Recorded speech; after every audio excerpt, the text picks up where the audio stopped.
Hi, this is Roger. Thanks for dropping by.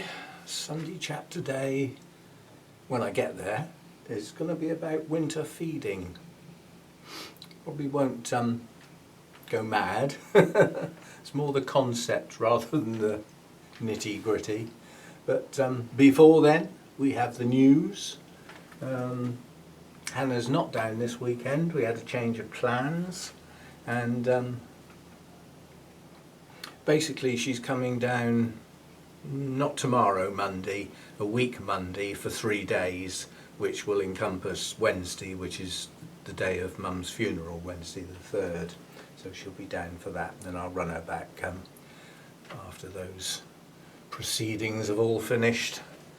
What else have we got? We've got Bournemouth Orchid Society first actual meeting back in our normal meeting place on Friday evening. As I said, we have met up because we did have the garden party and we have had a show, but this is our first actual meeting back in the building where we normally meet. And then a couple of weeks after that, Wessex will be doing the same, as far as I know. First meeting back in their normal building, as far as I know. What else? I've got my booster jab for COVID next. That's next Friday as well. Well, that's good, isn't it? I hope I don't have a bad reaction. I got my jab on Friday morning and then an Orchid Society meeting in the evening. I'm sure I'll be fine. I was with the last two, although this time it looks like when I booked it I'll be getting a different type of vaccine. But they've said that that could actually be a bonus, having the booster with a different sort. We shall wait and see. I'm just pleased that I got contacted and didn't have to go chasing it, quite honestly. I had a text came through and an email came through on the same day, covering their options, obviously. Yeah, so I've got my jab coming up. I'm progressing well with all Mum's affairs, basically. Right on top of that now, to the extent that the only real thing left to do is to get a person to come and value the house contents, basically. That's got to go in on a particular form, which I haven't done because I could make a guesstimate at the end of the day, but if they ask for some sort of backup, and that will be the same person that does the eventual house clearance as well after I've got out. So there's that. And next Saturday I get to go and view that property that I've got my eye on. Although that's been taken off the market, that was done deliberately because they've already got more than enough people to look at it. And obviously they're hoping that somebody suitable is within that group of people and they don't have to put it back on the market again. That's their plan anyway. So they said. They rearranged my time from 11:15 back to 10 o'clock, which actually suits me better. Saturday in the town near me, Christchurch, it's just traffic hell. It's, as I said, it's a town, it's got 2 rivers and a railway line. So there's only so many bridges, and wherever there's a bridge, there's a bottleneck. And lots of people have said to me, friends and family, and said, oh, Christchurch is just so busy on a Saturday, especially at lunchtime. And I sort of look at them and say, well, why do you go there on Saturday lunchtime then? Go there on a weekday. Or go there, get off your backside and go there early in the day. Then you miss it all. Then you don't have to moan about it. Yeah, so that's the sort of stuff coming up. It's enough to keep me busy there. What else? Oh, as it's Sunday, if you're not subscribed, please do so. Don't forget the old thumbs up if you feel that way inclined. It all helps the YouTube to see the channel in growth mode. YouTube can basically almost forget a channel if it doesn't think it's growing because it doesn't see the point, if you see what I mean. So its algorithms are designed to look for things that are on the up. So those two little bits that you can do cost you nothing. Couple of boxes to tick and it helps the channel remain in growth mode. I clicked over 12,000 subscribers a few days ago. I didn't notice it myself. Somebody pointed it out in the comments. So that's another little sort of, I don't call that a milestone, and YouTube won't notice it either, so it's just ticking over another 1,000. I must admit this 1,000 have taken a very long time to get. Between 11 and 12 has taken a very, very long time. And on that note, I think we may have gone past what I would call saturation point for YouTube channels. And the newer people that have started channels, over the last year or 18 months or so, they're going to be the ones that suffer the most. There are only so many people interested in orchids in the world. There's only so many. Now, there's new people coming in, but there's people dropping off at the top end, us oldies, keeling over and stuff. So probably the number remains relatively static. But out of the new people coming in, those people tend to be a bit younger and are more likely to be using the internet to gain their information, and are more likely to be watching things like YouTube for entertainment as well as information. And YouTube serves both purposes. But nonetheless, those people throughout the world that live in countries where YouTube's allowed, because some countries don't allow YouTube, there's only so many of them, and we're getting to the point where there's so many channels that these people are bound to have favourites, and probably don't go looking for new channels very often because they've got their favourites. People like to get into routines and set habits and things. And unless somebody on a YouTube channel recommends another one, the chances are it won't be found. And let's face it, we don't do that very often because we're concentrating on our own channels. I mean, I've done it in the past and given new channels a bit of a boost now and again. It may help, I don't know, possibly. But we're getting to the point now where I think we've reached saturation. So new channels coming in are not going to get much of a look in, and it's a sad fact for those people who've got the enthusiasm, hopefully got a reasonable collection, got some kit, put some effort in, and they don't get much of a reward from it. And it's a sad state of affairs, quite honestly. I sort of think to myself, if I'd been one of those who watched and didn't do, which I was for an amount of time, but that goes back quite a long way, and I started now, then I'd have nothing. My channel would just, you'd be lucky to get a couple of hundred subscribers nowadays. It's very, very difficult. And all I can say is just keep at it. It may be that I know YouTube's mindset. It's money. We want money, lots of money. And how can we get it for doing as little as possible? Now, obviously, you load your videos onto YouTube. They have to be somewhere, don't they? So that the world can watch them. Yeah? Imagine the storage requirement behind YouTube. Yeah? And the more videos there are, the bigger this concept has to get. And we get to the point where YouTube think, we're spending money here. We were doing okay before we were spending this money. Perhaps we ought to find ways of restricting people so that we only get the videos that make us lots of money. And again, it's heading for the bigger channels, isn't it? The bigger channels will do even better. Whatever YouTube do to improve their income will always help the bigger channels. It's not going to help the smaller ones. I hope we never get to the point where they start getting knocked by YouTube, so that they never get anywhere. We shall see. But it's now hard work, much harder than when I first started. When I first started, my subscribers grew steadily and kept growing. Okay, part of that is to do with an individual and their channel, yes.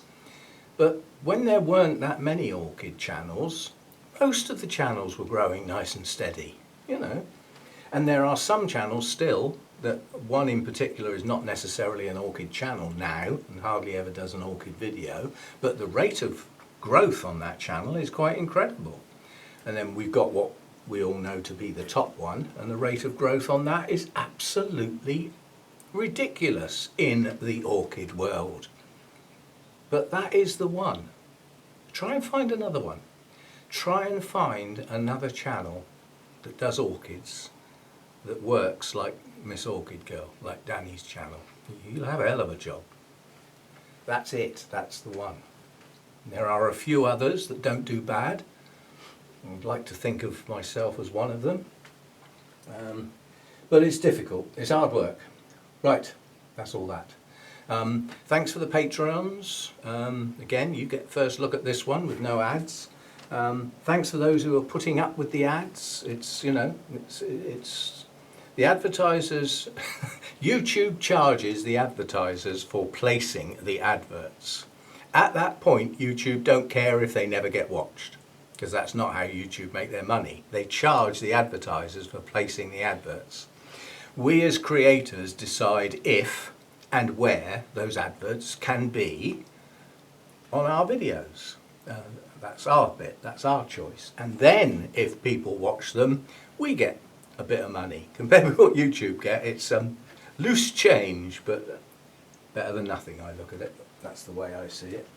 And the Patreons are going to come into their own soon, because I'm going to have to, once I've got Mum's affairs sorted out, the funeral's done and everything, my concentration will be on sorting out somewhere to go. So that's what you're helping with, that's somewhere to go.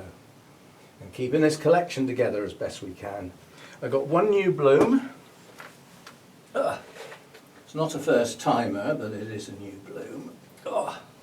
This is on a Masdevallia that as a plant doesn't look bad, and it's still got no frickin' roots. It just will not. There are some signs of root growth at the top, but it's just opened that nice little flower. Nice little dark orange one there, and it's got another one coming up here as well. It's decided to be twice as long. I think it's only the two.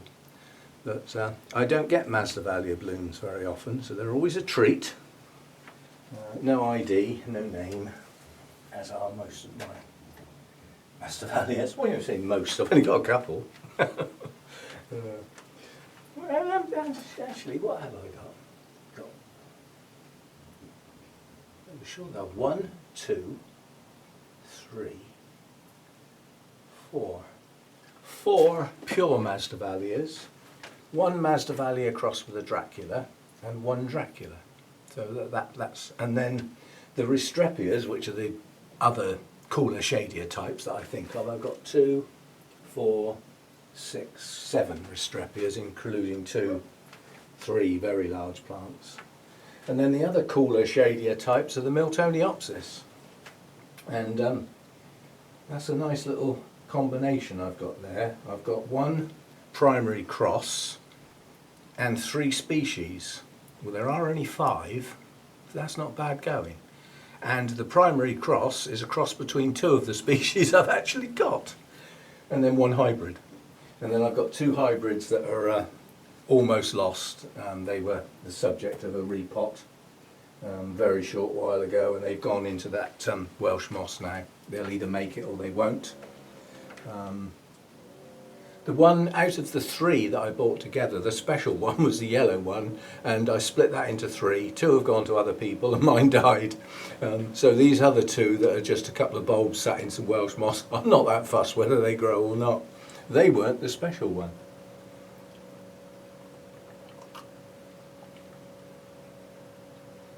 What on earth is that?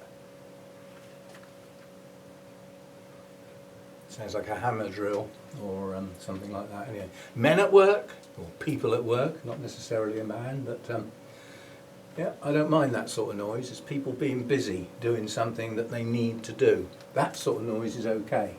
Dog stood in the garden barking at nothing is not necessary, and I don't appreciate that at all. Right, winter feeding. Now, you know me, I always have a bottom line and then I go back up and elaborate. And the bottom line is don't. Simple answer, don't feed. Now, what do I mean by that? We've gone from, at the beginning of the month, I think we were just over 11 hours day length, something like that. By the end of this month, we'll be down to just over 10. And then when we get to the end of November, we've got no day length. It's short, very short. And in amongst those short day lengths are going to be a lot of days like today where it's just cloudy. And in amongst those days, we'll get some miserable, rainy, drizzly days where the light level's even lower. So what do we do to help? The first thing we do to help is ease off on the shade netting. I've already started. Both layers have come off the roof and one layer's come off of that end. In a week or two's time, that layer will come off and that will be bare glass, dirty bare glass. That's actually planned, rather than shiny clean glass might let a bit too much in, we might get a bit singeing.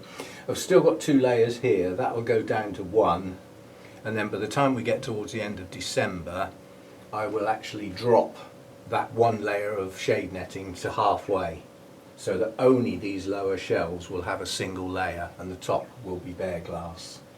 So that's the first thing. Why am I doing that? To try and keep things growing as best I can. Will it work? Better than not doing it, but no, it won't work. These have got a genetic makeup, these tropical orchids. They expect a day length between 11 and 13 hours.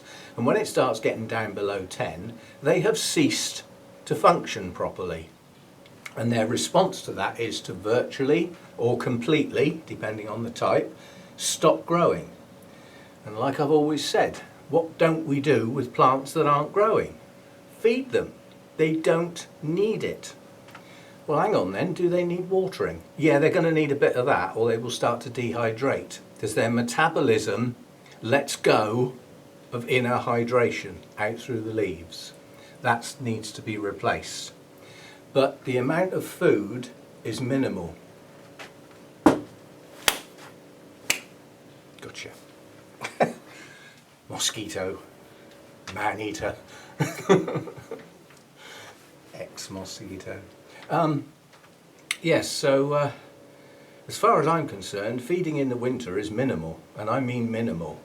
Now, I've already discussed about, a friend who sort of said that you really shouldn't feed quite so much. Blow me, there's another one. An outbreak of mosquitoes. I bet they came out of the moss. the Welsh moss, it's highly likely. So my watering frequency, if you take my mounts, they're getting watered. If we get 3 sunny days, it'll be every 3rd day. If we don't get 3 sunny days, it'll be every 4th day. And if we get really, really dull days and cold, where the daytime temperature doesn't come up much, it could go to 5. So that's not much water. Right, now I've always said that with my mounts, I like to flush twice and feed once, but that's in the growing season. But let's just say I wanted to continue doing that. Right, so we're going to water, let's say every 4 days, 2 flushes, that's 8 days, and then a feed. That's 12 days between feeds, and I would be feeding low. So they're not going to get much, are they? Now let's have a think. We're nearly at the end of October. We've got November, December and January, and we're going to feed every 12 days. 2, 4, 6, that's 6 feeds, and the winter will be over, because we'll be back into February, and in February the day lengths are back. That's not a lot of food. Saves on fertiliser. Plus the amount that would be given would be low, and I will have plants within my watering things that don't get any food. The winter resting dendrobiums won't even get that amount of water, let alone feed. They won't get any of that. And I'm at that stage now where the resting dendrobiums won't get any more food now. They had their last little bit. Unless I've got a particularly low feed, by low feed I mean like less than 100 parts per million, which I may have for the cooler growers. Because They slow down a bit because of the shorter day lengths, but they actually like the lower temperatures, so they don't stop. They tick over. Well, they'll need a little bit of food now and again, but not much. And like I've explained, if you keep putting food into your inorganic or organic media and the plant's not using it, it will build up. That emphasises the need for flushing to wash that through. And if it builds up and it remains, it will help degrade organic media. So it will go off faster, as opposed to if the amount of feed that goes in is minimal and the plants use it. They absorb it in, leaving very little in the pot to mess your media up. And if you mess your media up in the cold and the short days, when your plants aren't growing much, you're liable to lose your roots through the winter. So, frequency right down. My pots are already down to 7-8 days. Holy clay pots are a little bit tighter than that because they dry faster, and a fair few of my cattleyas are actually growing new growths. Well, they won't grow those as quick because they've lost their heat. They've lost their comfort zone, so they'll slow up, but they're still ticking over, so they get some feed now and again. But I am now watering them separately, whereas in the growing season they were getting incorporated with the other pots. So the only pots being separated were the cooler, shadier set. So frequencies are going to be drastically reduced. Number of feeds within those frequencies reduced, leaving more flushes, and we will get to the stage where some orchids, even though they're due a flush, it's their turn, they'll get missed out. Now that happened was it yesterday or the day before when I watered my normal pots, and I reckon a good dozen of those pots didn't get any because they were still showing signs of wetness from the previous time, which was in fact 7 days before. So some are starting to get missed out on a run. Doesn't do them any harm. So now levels of feed. Nothing in here ever gets more than 300 parts per million, and it doesn't get that very often. In the growing season it will get up to like 270, 280 parts per million, but that's not all fertiliser. Well, indirectly. That would often be something like 210, 220 parts per million of my MSU general purpose feed, with everything in it, with perhaps a dose of calcium nitrate to take it up to 270, 280. Or perhaps CalMag to take it up to 270, 280. So it's not all MSU. That will stop now. The only feed they will get will be the MSU fertiliser. They don't need a kick of nitrogen. And that feed should have enough calcium and magnesium in it. They don't need the CalMag. Yeah, so again, won't be using anywhere near as much. So it's the logic rather than the amounts, the quantity, what sort of fertiliser. Is that, to me, that's all irrelevant. That's personal choice. But what is important, if you are going to lose your day lengths, which means you haven't got artificial lighting and you don't live in the tropics, so that excludes those people. If you live in the tropics, you've still got your day lengths and you're probably growing all your plants outside and nothing much changes. Well, there's no need for it to change, is there? You're okay. But us people who have to suffer the short day lengths, chances are they're going to get some cold temperatures to go with that. And some dull days, because it's called winter. And winter is not conducive to growing tropical orchids. So we artificially deal with that. I came down the other morning, what was it? I'd done a care collab and I'd filmed on this black cloth here, yeah? And across that black cloth is some wires.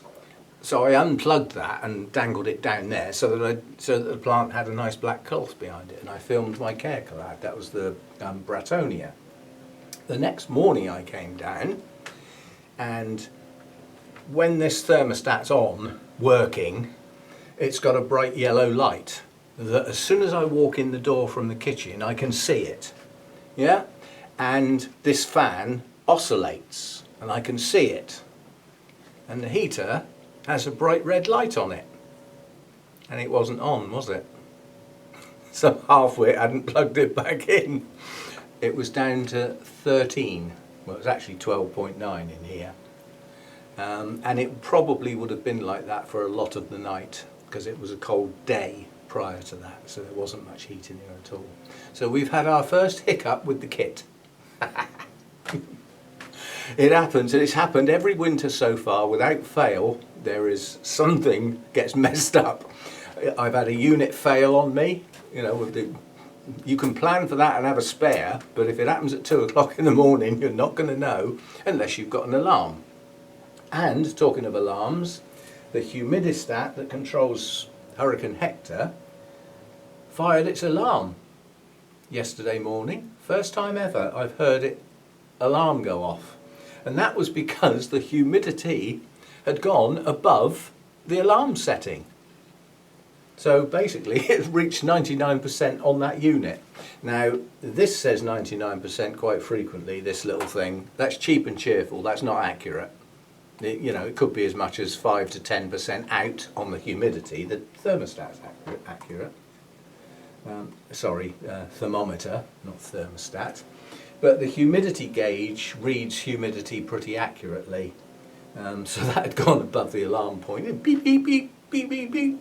And I'm looking around thinking, what the hell is that? Is that next door's alarm? And if it is, why don't you get up and turn it off, you lazy tyke? And then I realised it was me. I had to come and sort that out. I sorted that out by turning it off. What do I need this for? It's currently 80% in here, and it's only 18, 19 degrees. You don't need a humidifier. Not anymore. Probably won't need that till March, April. So we don't do that. There's enough humidity in here from dripping plants and wet pots and mounts with wet moss on. So we don't need a humidifier anymore. Not for some time.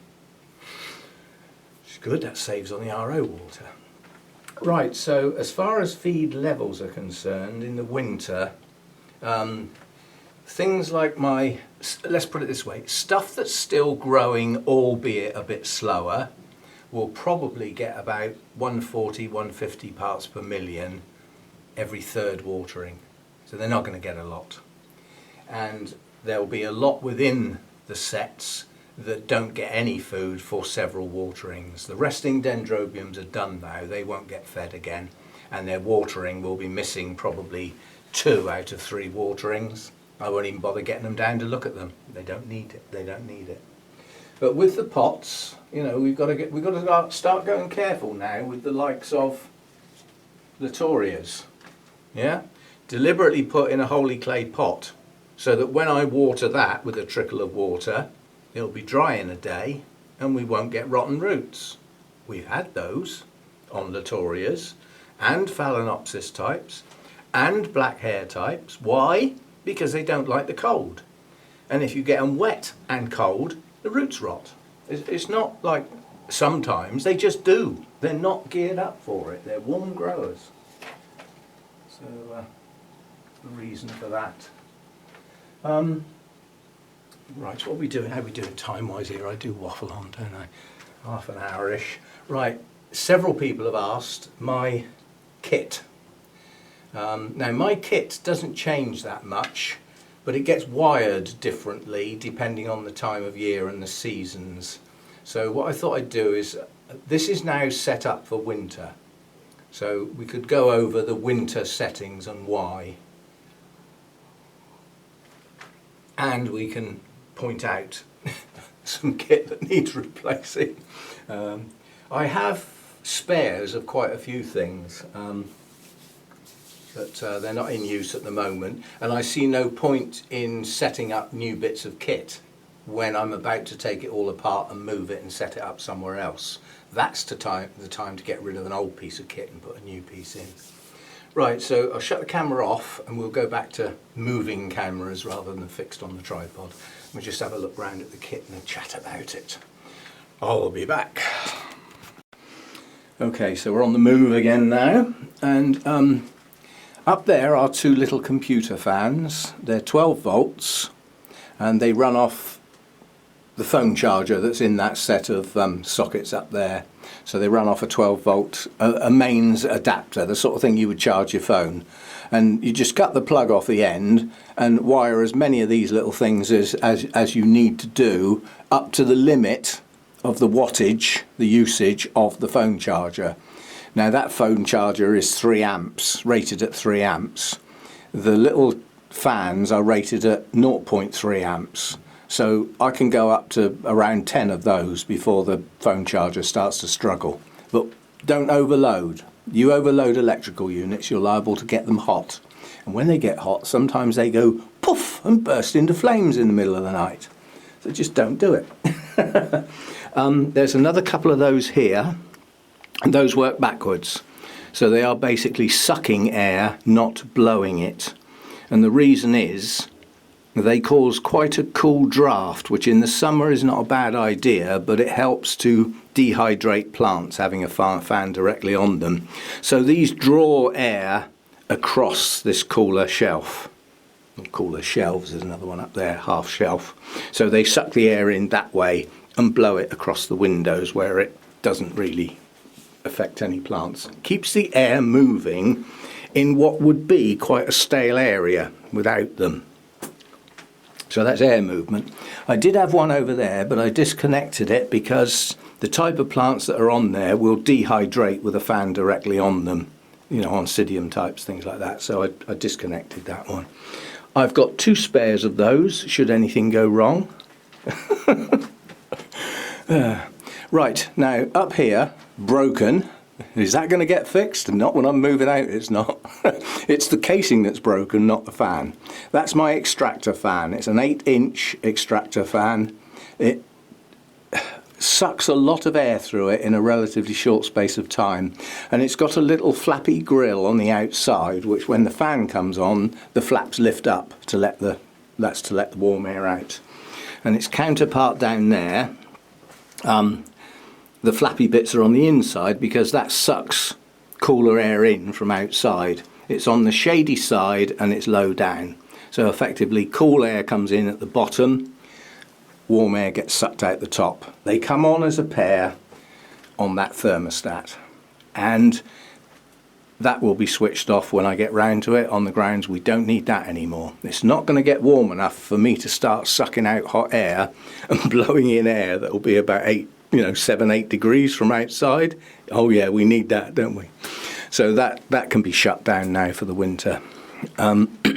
These thermostats, they have a double socket attached to them, and depending what you plug in, one or both, they do heating and cooling. Yeah? So at the moment that's on cooling. Yeah? But I could plug a heater in as well, and then I'd have a top temperature and a bottom temperature, and they'd work as a pair. So if it started getting cold, the heater would come on. If it got too hot, some other unit would come on. So they're not bad. There's another one of those. No, there isn't. That's my hydrostat that runs Hurricane Hector, and that's all it does basically. That's got 2 sockets on, so you can have 2 different units and some settings to go with it. But all I've got there is a minimum humidity level.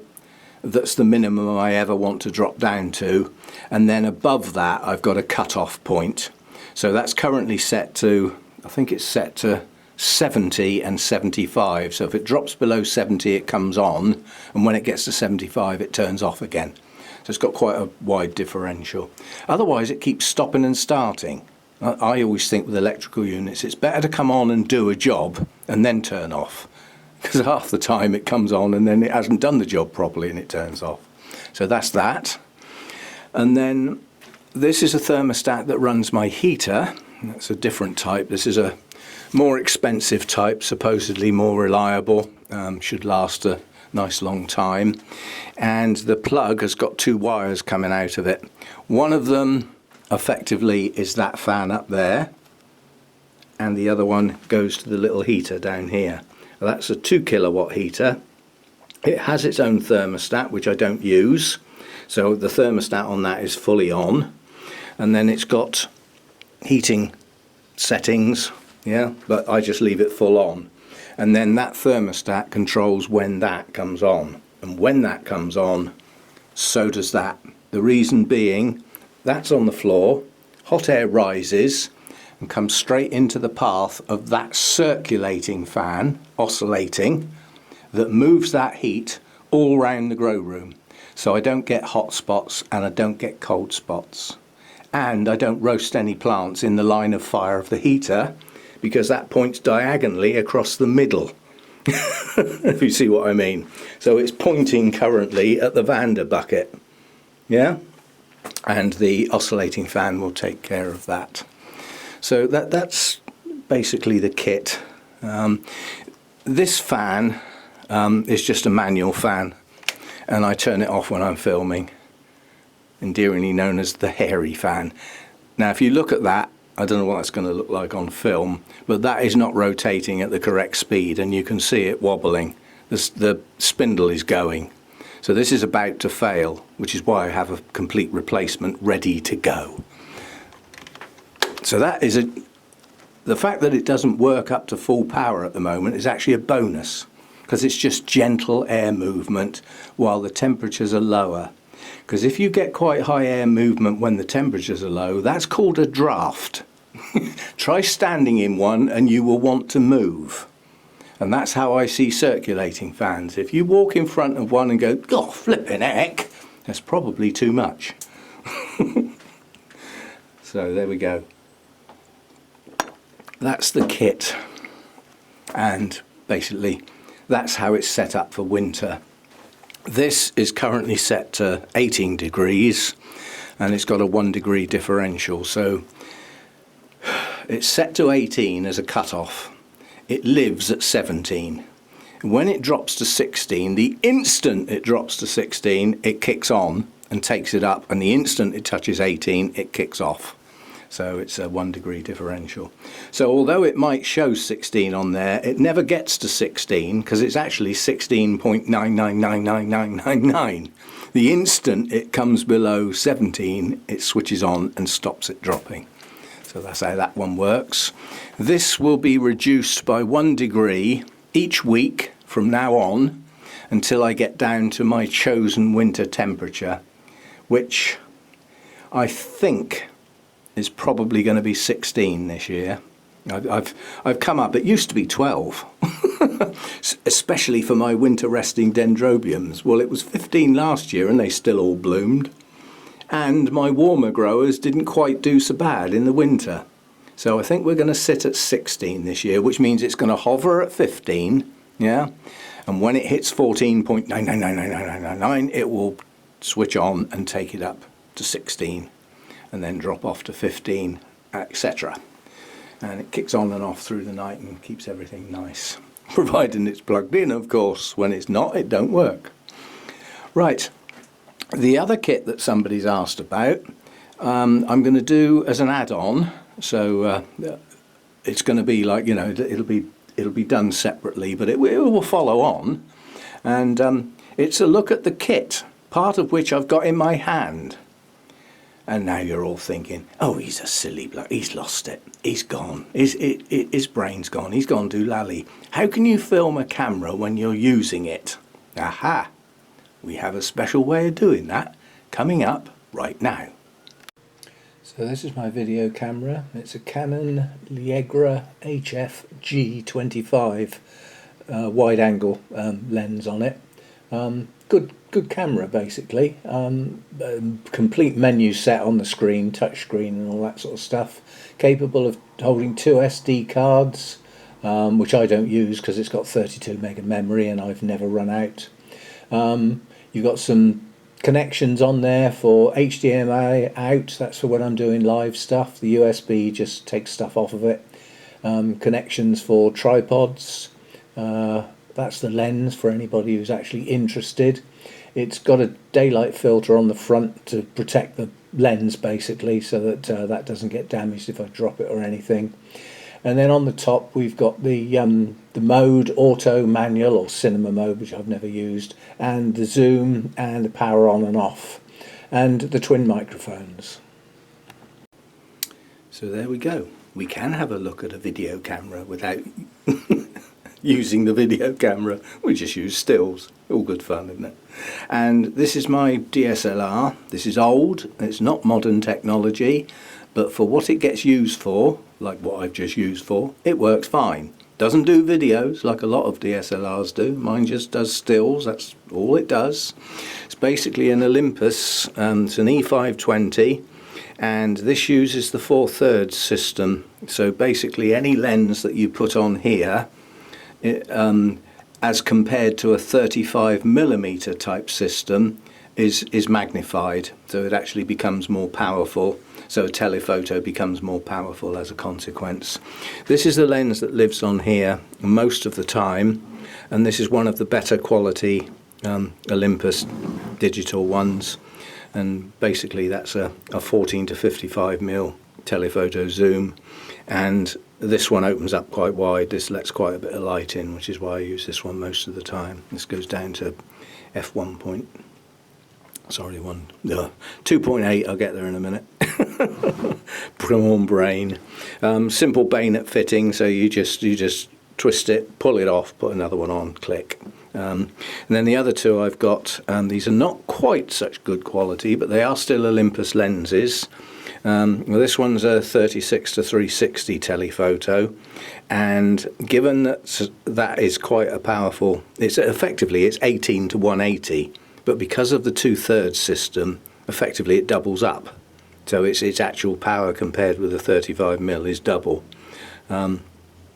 So this is quite a good lens, but it doesn't open up as much, so it doesn't let as much light in. So 3.5, f3.5 is the widest it can open. But that's quite a powerful lens. And if you look at the length of it, yeah, it doesn't take up. It's only a fraction longer than this one, but it's an awful lot more powerful. And then my big telephoto, which I very rarely use, but I use this for photographing butterflies.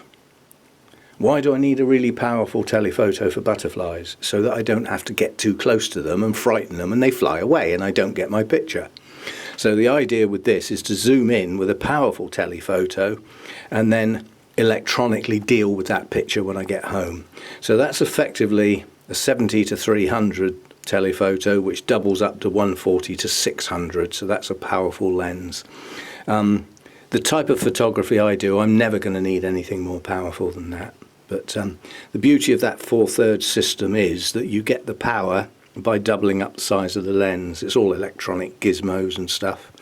And this one doesn't let much light in, but then big telephotos very rarely do unless you get up to the professional range, and then you're looking at thousands of pounds, and I haven't got that for a lens that I'd hardly ever use.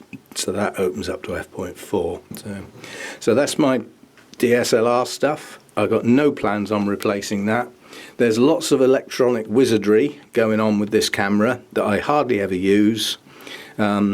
First thing I do when I turn that on to take photos of blooms in here or something is change the ISO from 100 to 800, and I can take pictures the size that I want them, the size I blow them up.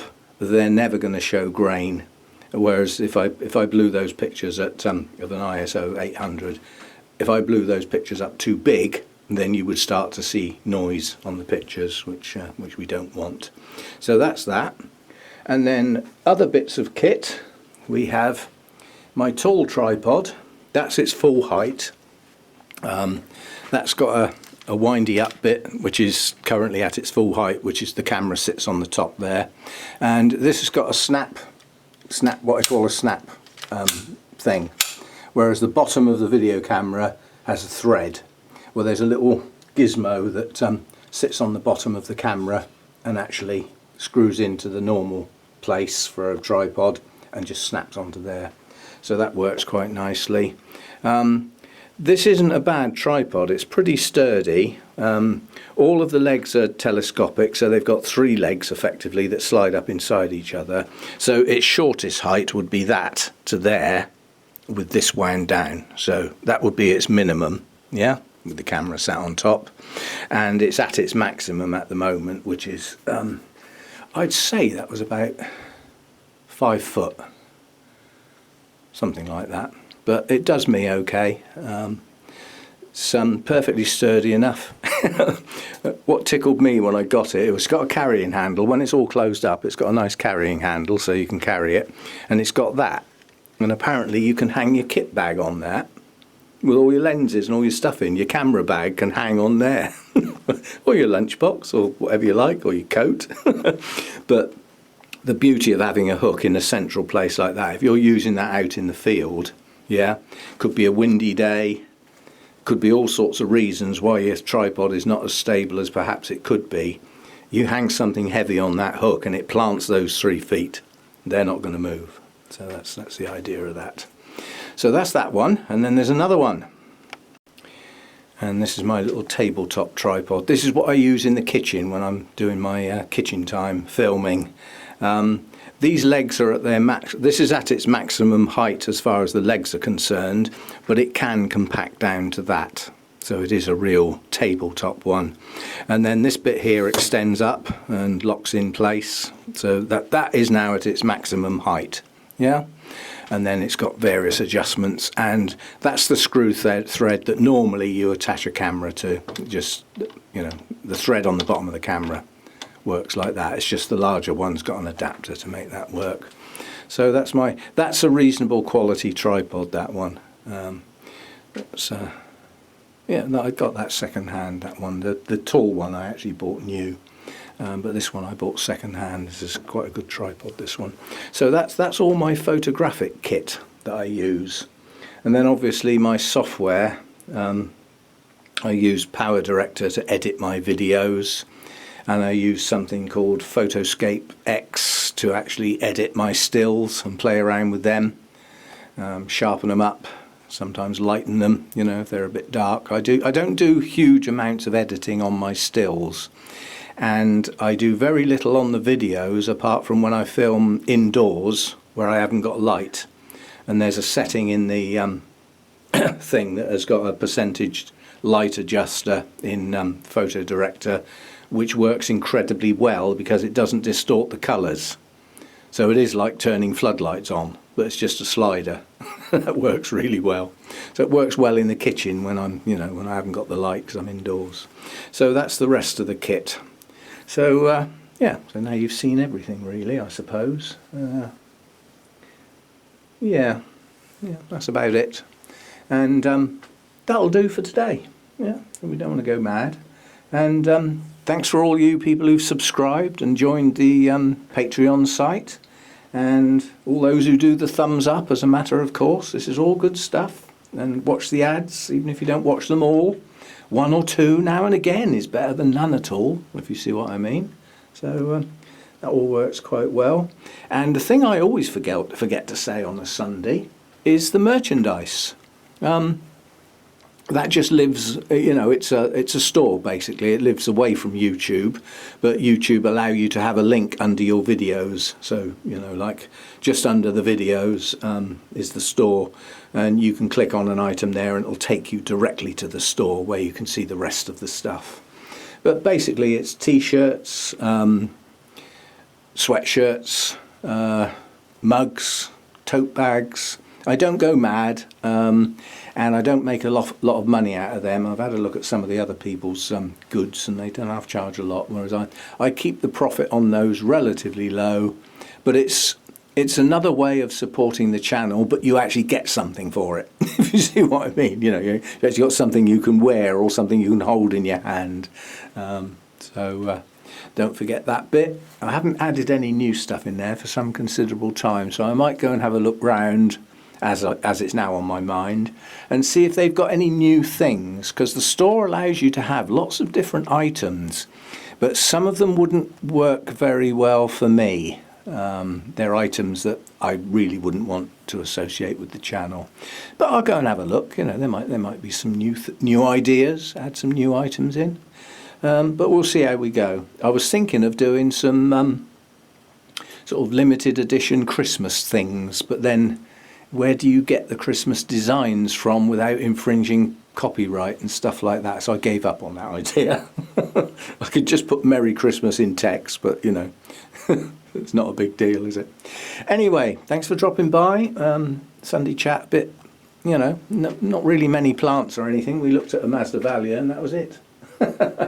There is something coming up as soon as I can get it organised, and that's repotting these pinguiculas, because they're getting overcrowded for a start, and they've never been repotted since I got them, and I don't want to lose them. And certainly this one over here is not looking happy. It's lost several plants and it's only got 2 left. So we need to do something. The other one's over here. So this one is quite overcrowded. There's actually quite a few crowns within that plant that could split up. So who knows, we may have some pinguiculas to sell on to others who might like to try them. But what's missing, I've got the peat, because they need a peat-based compost. They need something that retains moisture but doesn't compact solid. They still need air in them. And the thing that's recommended to add to the peat is perlite, yes. Possibly some chopped moss, yes. It's silver sand, which is a fine grade of white sand, pure sand. And that allows the water to go through. Yeah, so that's the thing I plan to get next time I venture out to a garden centre or something. But yeah, I mean, I don't want dozens of pinguiculas all around the place. I've only got 3 different types. They are different. Can't remember what they're called, but and this one here, those of you who can remember that far back, or who've been on YouTube orchid channels that far back, there was a guy called Oliver's Greenhouse, and Bournemouth Orchid Society were put on a display at the New Forest show, and he worked for a tree surgeon type company, and he was there as well on another stand, and he brought this up as a present. Look at that. How good's your eyes? Bush snail. Bush snail. And I thought I'd found another one. Yes, I have. There's 2. Now, what made them come out of the pot? I wonder. 2 on 1 plant. I wonder if they've actually come from that plant or whether they've transferred from another one. 2 on a plant. That's more bush snails than I've seen in a very long time in here. I don't get them very often. I wonder what made them crawl up the plant in the daytime. They're normally hidden. You don't see them in the daytime very often. They're hidden away. Anyway, they're ex-bush snails now. Dratted things. They're a pain on mounts. They get in behind the moss and they live there and you never see them, and they just take the ends of the roots off. You wonder why your plant's not growing as well as it used to. Little tykes. Anyway, that'll do for today. To say we've got spikes are pushing on now quite well. We've looked at them. I mean, this is a Phalaenopsis type. This is Thailand Black, Sarnook Thailand Black. That'll be my first rebloom. That's coming on. We've got the Zygo up here with its 2 spikes. We've got this Oncidium type, which Insert is pretty confident he knows what that is, but let's wait for it to open first, because I don't. I'm not sure. We got the Wildcat Bobcat up there with its nice long spike. Twinkles, they're virtually all in spike. Yeah, so we've got stuff to come. I don't think there's anything over here. And we're pleased that we got one of these. We actually got this dratted Dracula to bloom at long flipping last. And it's got another spike coming. And it looks like it's got a sequential bud on this spike. So that's gone from a spike with a bud doing absolutely nothing to a bloom and a sequential bud as well. So we've got stuff coming on. Oh, and who was it? Somebody asked how my Sarnook green thing was doing. Well, it's got a spike. Can I get the camera to look through? It's up near the glass. You can just see the thin spike. Where's my finger? There. So Sarnook KO green, and that's a made-up name. There's no reference to that on the internet. So I think, Jeff, in his later days was having trouble with his his mental capacities. He was sort of losing it a bit, unfortunately, and that tag is just fundamentally wrong. KO green itself doesn't exist. So the chances are he misheard that and wrote it wrong, or something went wrong. But anyway, let's see what it looks like, and when we see what the blooms are like, we might be able to find a proper name for it, but I don't believe that is a proper name, because the internet would have it somewhere. It's a strange concept on the internet. If it's ever been put on the internet in any shape or form, then Google search will find it. It doesn't even matter if it's buried in some remote document. If an expression exists, it will find it. Which is worrying, or it is for me. The power of that search is beyond imagination, given the volume of data. You put a search in and it comes back with 1,987 results in 2 seconds. It's unimaginable. If you think in the old days before that existed, how many books you'd have to go through to find something. Oh, and the other thing is, that does look like a flower spike. It's a very poor growth this year on this Cymbidium. It hasn't done as well in here as it used to do outside, but then it didn't come in with lots of slugs, snails and woodlice like it usually does. But it does look like it's going to bloom, unless it's decided to push out another new growth and be silly, but we shall see. But if it is a spike, it's flipping late, because under normal circumstances that spike starts at the beginning of August, middle of August, outside.